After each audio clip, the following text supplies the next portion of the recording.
ബിസ്മില്ലാഹിർ റഹ്മാനിർ റഹീം. നമ്മളെല്ലാവരും തൗബ ചെയ്യാറുണ്ട്, യാ അല്ലാഹ് ക്ഷമിക്കണം. പക്ഷേ അത് കഴിഞ്ഞ് നമ്മൾ വീണ്ടും അതേ പിഴവ് ചെയ്യുന്നില്ലേ? അപ്പോൾ പ്രശ്നമെന്താണ്?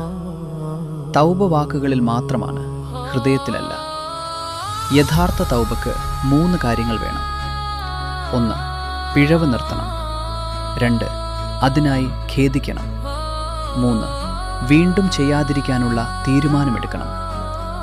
ഇതില്ലെങ്കിൽ അത് വെറും വാക്കുകൾ മാത്രമാണ്. റമദാൻ ക്ഷമിക്കപ്പെടാനുള്ള മാസമാണ്. പക്ഷേ സത്യമായ മാറ്റം വേണം. ഇന്ന് രാത്രി ഒരു സത്യമായ തൗബ ചെയ്യൂ, കരഞ്ഞുകൊണ്ട്, ഹൃദയത്തിൽ നിന്ന്. ഇത് റമദാൻ റീസെറ്റ്, ദിവസം 2. നാളെ നമ്മൾ മറ്റൊരു ആഴത്തിലേക്ക് പോകാം.